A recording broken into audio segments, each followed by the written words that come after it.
knowledge that empowers children and young people to understand the steps they can take to reduce their risks, increase their resilience to mental health problems, and improve their mental health.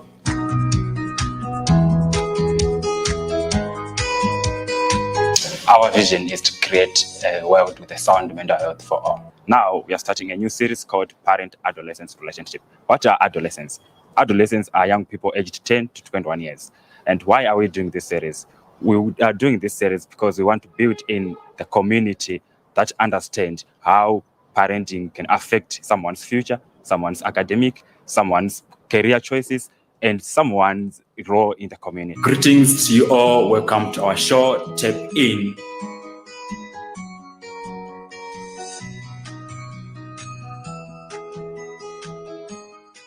Yeah.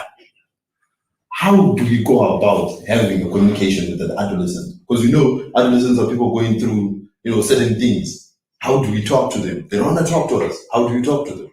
They don't want to hear us. They just put like measures. They say, I went to home at 6 p.m. Maybe these days, transport issues, maybe you came home 6:30. They start shouting. They don't ask, how come you are late? They start shouting, hey, you are now doing this or that. Conflict is something which is, we can't prevent conflict. Anything party, think Party Karate. And as Party Karate, we provide you with nothing but the best services that you can rely on. Leave all your party management and all your corporate events in our hands today. Our wide range of products include helium balloons, toys, candy gifts, jumping castles, candy floss, popcorn machines, stretch tents, and just to mention a few. Visit us today. Anything party, think Party Karate.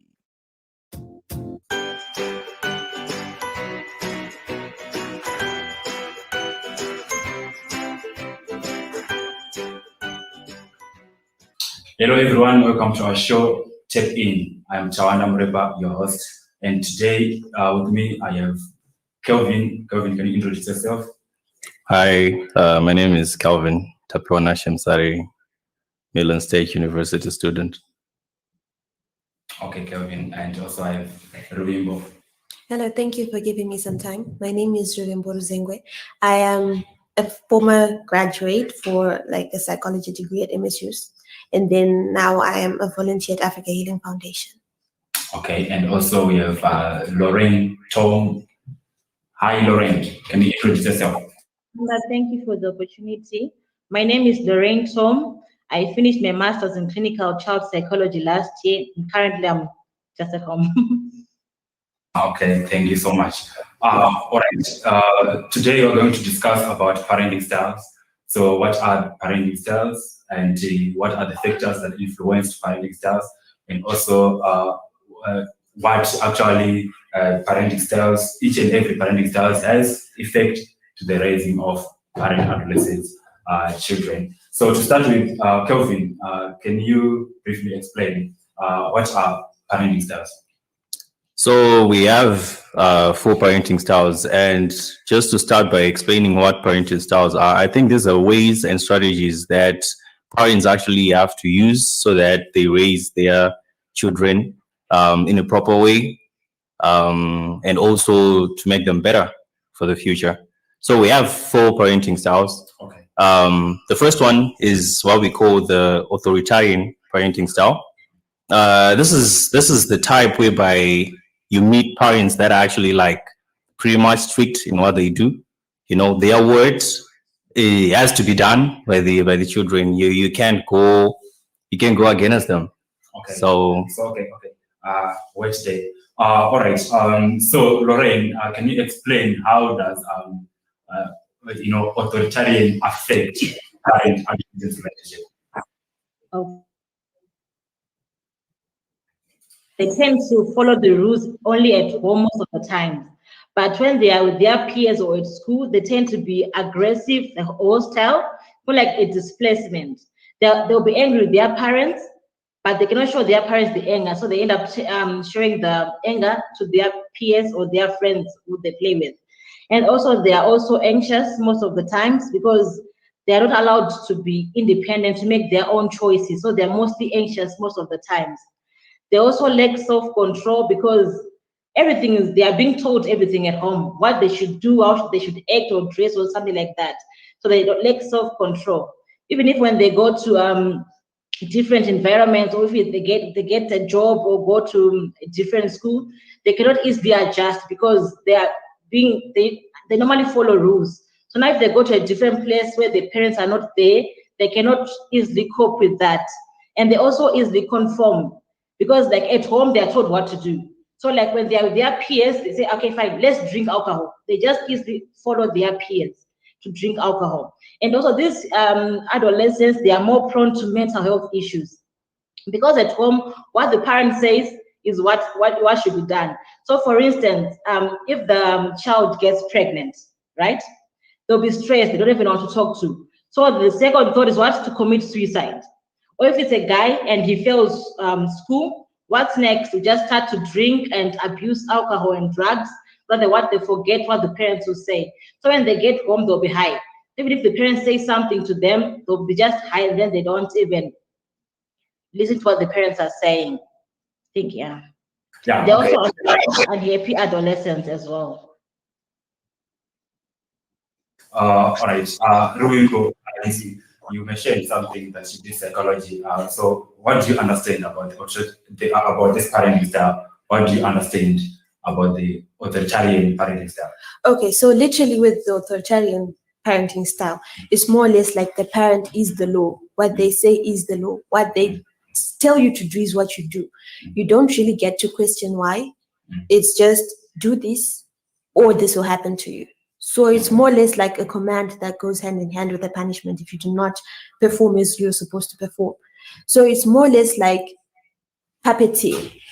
It's the child being the puppet and then maybe the parent being the controller. So you find that, as Lorraine has said, you don't get to decide, you don't get to be assertive as an individual, you get to follow rules. So you find most of these people or most of these adolescents, they're very good at following rules. Some of them, but some of them are very good at breaking these rules. Okay, interesting. Lorraine, what are the factors that influence this parenting style? Let's say factors from parents who actually impose that type of parenting style to their children. What are those factors? If I didn't get your question. What are the factors that influence authoritative parenting styles? I think it's because first, I think it's the environment where the children grow in. Let's say they are in the ghetto. The parents have to be strict because they see what is happening in the streets. So if they let their children do whatever they want to do, they might end up falling in the same trap that is happening in the streets. For instance, in Zimbabwe, there is this high use of, is it hookah something? I don't know how to say the name, but if they see the kids in the street doing that, those drug abuse, then if they let their children just do whatever they want to do, they'll end up being drug addicts. And also their parents' background as well plays a vital role. If the parents were also authoritarian, they also tend to become authoritarian parents as well. I think, yeah. Kelvin, what is the next? So the second parenting style is what we call authoritative. It's actually pretty much similar to the authoritarian, the one we've talked about just now. But then the difference between these two is that the authoritative is actually it's characterized by a child-centered approach. So for example, there are actually rules where parents actually put in place, but then the difference is that there's an opportunity for a child to actually present or say out his or her own opinions, so that at least there is space for a child to express what he or she thinks. Okay, back to you again, Lorraine. Authoritative. Authoritative. Yeah, authoritative parenting style. All right, authoritative parenting style. How does it influence or how does it affect the parent-adolescent relationship? Okay, as you know that during adolescence, this is a time when children are experimenting and seeing new things and also testing things. So this is when they need guidance, acceptance, and supervision.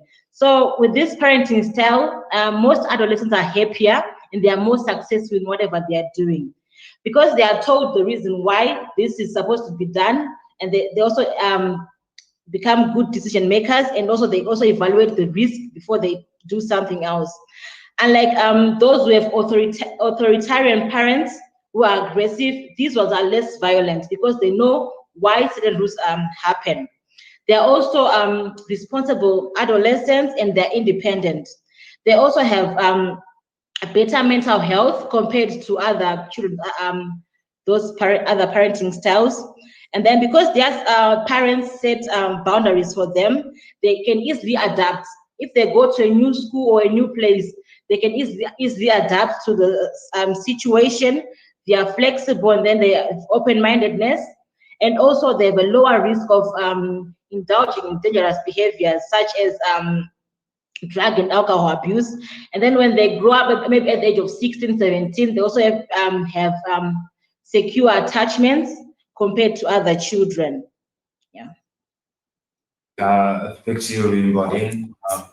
How do you understand this parenting style, authoritative? So with the authoritative parenting style, as said before, it's child-centered. So it's more or less like it's a communication between the parent and the child. You're supposed to do this, Tawanda, because if you do not do this, this is what is going to happen. They try as hard as possible not to be harsh, because in as much as they might try to be harsh, we are no longer centering on the child, because the focus is the child, not the parent, not what the parent wants, right? So it's more or less like the parent is just guiding the child. So we find this parenting skill is a bit more better because yes, it empowers the child. 1, 2, it gets them to actually weigh the reasons as to why they're supposed to do things. So it's a bit better even when you go to school, for example, you move on to tertiary education. You get to see people smoking drugs. It's either you smoke drugs because you know I will get high or I might derail. So you're given the option to weigh and choose what you want to do. Okay. Maybe I need to stop you there. So, what do you think is the factor that influence parents to use this type of parenting style? I think it's more or less like parents trying to move away from the way they were brought up. Because as a parent, first and foremost, I always tell people before we are parents, sisters, or any kind of relative, we're humans. We have our own way of feeling. So most probably, let's say the parents of this authoritarian parent were authoritative. They know what they went through. They don't want their kids to go through the same thing. So it's more or less like a better way of trying to raise your child in such a way where you're not really restricting your child, but you're not really setting them free. Okay. You understand? So that's pretty much the way it goes down. Okay, Lorraine, do you want to add something on what are the factors that influence parents to use this type of a style? I don't have anything else to add. She said it all. Okay, back to you, Kelvin. The next parenting style. So the next one is actually pretty much interesting because that's how I grew up. It's called indulgent parenting style or libertarian parenting style. So this actually parenting style is actually like pretty much interesting in the sense that you actually try to create a friendship relationship with your parents. It's not a parent relationship. How you get what I'm saying? So it's actually an open-minded parenting style, which actually like different parents use. For example, if we look at single mothers who actually try to raise just their own child, it could be 1, it could be 2. They actually try to have that friendship relationship whereby you actually, yes, there are rules, but then they are also open-minded. So yeah. That's what indulgent parenting style is. Okay, thank you. Lorraine, what do you think indulgence or permissive parenting style can influence the behavior of the child? The permissive parenting style, it's more like spoiling a child. Okay, sorry to say, but yeah, it's more like spoiling a child. They have lesser rules. So this child, like if they say, I want to watch television till 3 o'clock in the morning, 3 a.m., the parent will say, okay, it's fine. So when these kids grow up now, they don't have boundaries. Everything that they want, they should get it. And then at the end of the day, find kids who are bossy when they're playing with other kids, because at home, if they want a lollipop, they get a lollipop. So now if they're at school with other kids, if they don't want to study or if they want something else, they have to get it. And then they also lack self-discipline. They are told, okay, fine, this is not time to play, this is time to study, but you find them going somewhere else to have fun. And also they have impulsive behavior. Let's say they're supposed to be studying, right? And then they feel like they want to go and smoke. They don't even like look at the consequence. Okay, fine, it's time for me to study. They just go for a smoke break, then that's it. And they also, like, if they don't get what they want, they tend to become violent because they're used to getting what they want. So if someone says no to them, instead of using emotional understanding, they use violence instead. And most of them are egocentric because they always think of themselves. Back home, everything is theirs. Whatever they want is theirs. So now if they're with others, whatever they want is what they get. They don't even think, okay, fine, if I do this, I'm going to harm the next person. They just do whatever they want to do. And then also they lack time management, because if they want to do something at home, they're just allowed to do it. Now when they're at work or at school, it's time for mathematics, they want to go and play. It's time to study, they want to sleep. So I think they do that because they lack structure at home. Yeah. Thank you so much. So I want to ask you a question. Which type of parenting style do you use to your kids? Okay, for now, I'm permissive because he's only 3 years old. I know it's bad, but he's only one kid, and I'm a bit of a permissive kind of parent. Yeah. Oh, okay. Interesting. Okay, back to you, Ruimbo.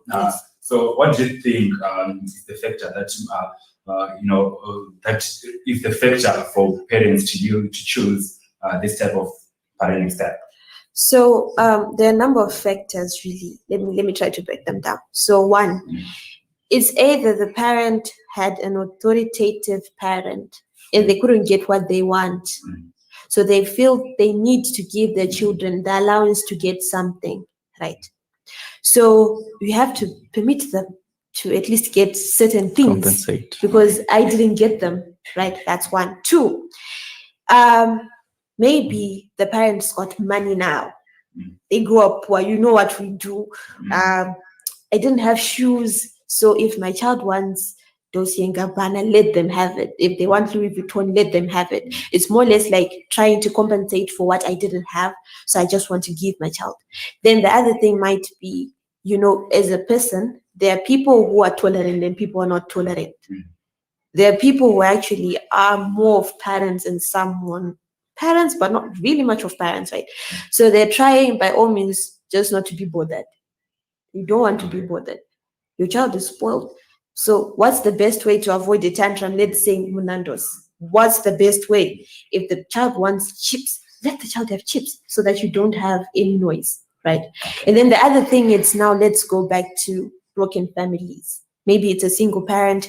It's maybe due to divorce, or maybe there was death or something happened, right? You're trying to create a situation where you can be both the father and the mother to your child. So you're trying as hard as possible to be a friend so that your child can actually talk to you, can confide in you and tell you things. So these factors then vary with the economical situation or societal situation that a person has. So we can't really pinpoint and say, oh, this parent is permissive because they just want to be permissive.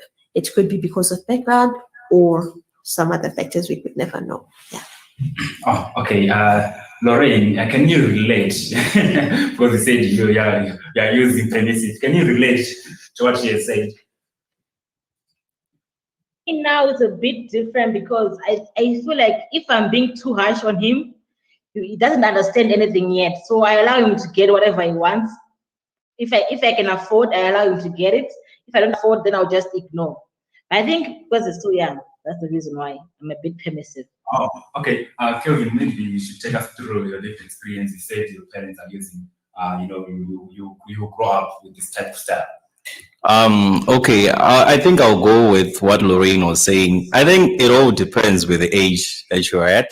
And I would love to believe that I think the permissive parenting style was actually used when I was young, because I remember that as I grew up, things changed and my parents were starting to get a little strict. So I think it just depends with the age that you're at and the environment. Actually, the environment plays a very much huge role when it comes to growing up. Oh, okay. Now, can you lead us through to the last style, to the last parenting style? So the last parenting style is called uninvolved parenting style. This is actually like the worst parenting style ever. Why? Because parents actually tend to have little knowledge about their children. They are not involved in what children are doing. They are just left and they do what they have to do. Probably from 6 to 6, the child will be in the streets and doing what he has to do without the knowledge of the parents of what is going on with the child. So it could be caused by many things actually, and one of them being like mental health. The parents might have mental health issues. It can be economical issues as well, where the parent actually have to put much focus on other things rather than focusing on the child. Okay. It's possible because we are humans. Oh, okay. Okay. When when you said about uninvolved parenting style, I just think of Frank Gallagher, the shameless guy. Frank Gallagher, he was uninvolved in parenting. He was like uninvolved because he was using substance abuse, and also he was like mentally, some mental problems. So, Lorraine, how can uninvolving now influence the parent-adolescent relationship? Have you seen like other kids at school are very naughty? If you like try to look at their backgrounds, you say, okay, maybe the parents are uninvolved. I think some of them, they become attention seekers elsewhere. That's some of them, because they don't get attention at home. Now they try to be naughty or do something to be noticed and get other people's attention. But some of them, they are mostly anxious and stressed due to lack of family support. Then you find those people who don't have, who are emotionally withdrawn. They hardly open up, they hardly talk about themselves. They're just like in their own shell. Most of them, they come from uninvolved parents, because at home, they don't have anyone to talk to, anyone to open up to. So they're used to putting up or blocking up their emotions to themselves. They are mostly independent because they feel, and if they come dependent on someone else, that person might just change the next day, and then they become uninvolved as well. And these kids, they exhibit more delinquency, like when they are growing up, because no one is monitoring them. They just do whatever they want to do. It's more like no one cares for them. So they are mostly involved in substance abuse, unhealthy sexual behaviors. And then at school also, they perform poorly at school, and they also perform poorly in most sectors of life, because it's more like no one cares for them. So why should they do this? I believe that most of us actually, we do stuff because our parents expect something from us, or because our extended family expects something from us. So now if you have uninvolved or neglectful parents, no one expects anything from you, so you just do whatever you want to do, and you think no one cares for you. Okay. Back to you, Rubimbo. What do you think are the factors that influence parents to use this type of parenting style? So for the uninvolved parent, I think it goes back to how they grew up, the conditions upon which they became parents, and how they're living. Now, for example, we know that there's a trend where young men and young women just engage in sexual relations just for the sake of it. I usually tell people sexual reproduction is not a hobby. But then for some unknown reason, you find it's being made a hobby. And then people become parents. The young man is not ready. The young mother is not ready. they want to grow, they want to leave. Maybe let's say they're 15 or they're 16 or they're in their 20s or wherever. They're trying to build themselves. They're still trying to find out who they are. So honestly, trying to place the needs of a child in front of their personal needs, it might be hard. So that's when you see maybe a single parent with a child, then they say, the father doesn't pay anything or the mother doesn't come in through. It's because the way they became parents involves the way they are yet to be involved in their child's life. That's one. Two, we go to the issue you mentioned, most probably, let's say, substance abuse or mental challenges, right? For any person who's got mental challenges, at times it's hard for them themselves to put themselves first. So imagine if you can't put yourself first, are you going to be able to be involved in the day-to-day runnings of how your child is living, if they're eating, if they're going to school, are they happy, are they not happy? So you're a bit more focused on you trying to be a better person for your child, that you get succumbed to going with the flow. It's more or less like, I'm trying to be a better parent. So in your head, it's more or less like you're trying to work on yourself so that you're better for your child. But in as much as you're investing more time in yourself, you're neglecting your child. Okay. Then there's the other thing where economy plays a huge role. Maybe they work from sunrise to sunrise. Maybe they come back at home when the kids are asleep and you go and wake them. Tawanda, are you awake? And then they sleep. You can't really have a conversation with a child if they're asleep. And if they come, we know what happens most of the times. When kids grow, we're talking about adolescents, right? They know there's the bills. They know there's the food. They know there's the rentals. They know there's the clothes. So for them to come and say, John asked me out, and then now his girlfriend came at the gate and they wanted to beat me up. You can't say that when you know you've got pending bills. You can't say that when you know your mother is working hard. So there are some issues that we tend to put aside and say we deal with them on our own. And we can't tell our parents because the parent is way involved in trying to provide for the child than they are involved in trying to know what the child is doing. So it's unfortunate that this parenting skill has a lot of factors that sometimes we cannot control the reasons and the causes that make people end up being uninvolved parents. But then it's sad to see that the results then end up with kids who are self-destructive at times, kids who do not really work well with people. There are some cases where kids who come up from uninvolved parenting styles, like they are successful. But if you find they're not emotionally connected to people, they might most probably end up being self-centered and in a shell, right? So it's sad that this parenting skill is there and it's got consequences, but at the same time, we cannot control the reasons as to why this happens. Yeah. Okay, so can you check us through like your lived experience from those parenting styles? Like what type of parenting styles are your parents using or your parents using? Oh, so for me, my parents were authoritative, like in the beginning, right? And permissive, a little bit somewhere there. I pretty much had the first three. I had permissive in the beginning because I'm the last child in a family of 4. And I'm 10 years younger than most of my siblings. So it's more or less like, let her have whatever she wants to have because they didn't want to be bothered. But then as I grew, they became authoritative. They tried to control because we lived in the ghetto. So they knew what would happen. As long as a girl turns 14 and then the boys are flocking and then they're afraid that, most probably she's going to fall prey or something. So they had to control where I was and how I was doing what I was doing and why I was doing what I was doing. So for some time, let's say most probably in between primary up to high school, I had to go to school because I was told I had to go to school. I didn't question why I was going to school. I had to go to school because my mother and my father told me I had to go to school. Okay. So you see, and then when I went to tertiary, they changed. It became authoritarian. It's more or less like, no, you should do this and this and that. Because if you don't do this and that, this is going to happen. This is what is going to happen.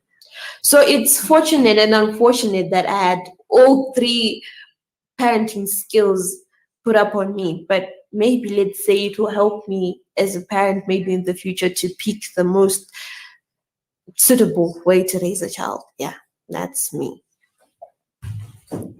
Okay, thank you. I think to wrap up, Kelvin, what can you tell us, like a wrap up Okay, so I think looking at all the four parenting styles, I think the best would actually be authoritative parenting style, where we actually have rules in place, but then children are still have their own space to open up, give their own opinions about how they want things to be done, even though there are rules in place. So I think authoritative style will actually be better than all four parenting styles, even though I would love to believe that I think parents actually use four of them, but it depends with age. So at times you can actually use the permissive parenting style. Sometimes you can even use the uninvolved, depending with how things are going at the moment with the parents, be it mentally or be it physically. Things can change at any time. And also there is age where parents actually have to use the authoritarian, because sometimes as kids we can be really naughty, and we have to, as parents, they have to to be extra strict with how they operate. So I think looking at all four parenting styles, I think they can be used, but then it just depends with age. Though we can actually pick the best or the better, which is the authoritative style. Okay, Lorraine, your last words. I agree with what Kelvin said, and I just want to add on just a few points.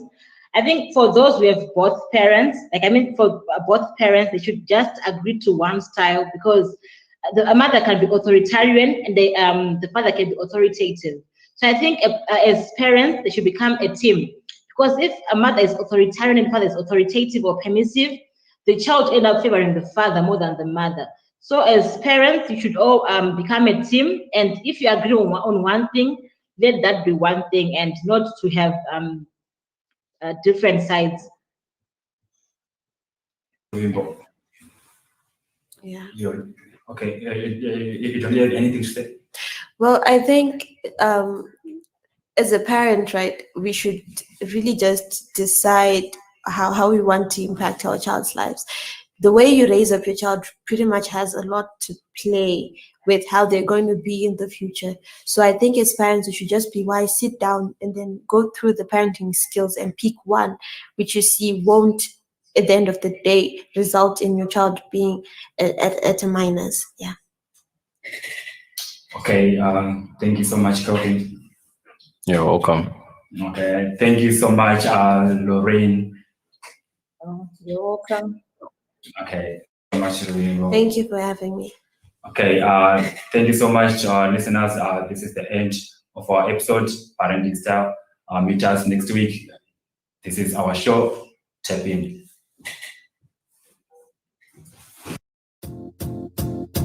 Anything party, think Party Karate. And as Party Karate, we provide you with nothing but the best services that you can rely on. Leave all your party management and all your corporate events in our hands today. Our wide range of products include helium balloons, toys, candy gifts, jumping castles, candy floss, popcorn machines, stretch tents, and just to mention a few. Visit us today. Anything party, think Party Karate.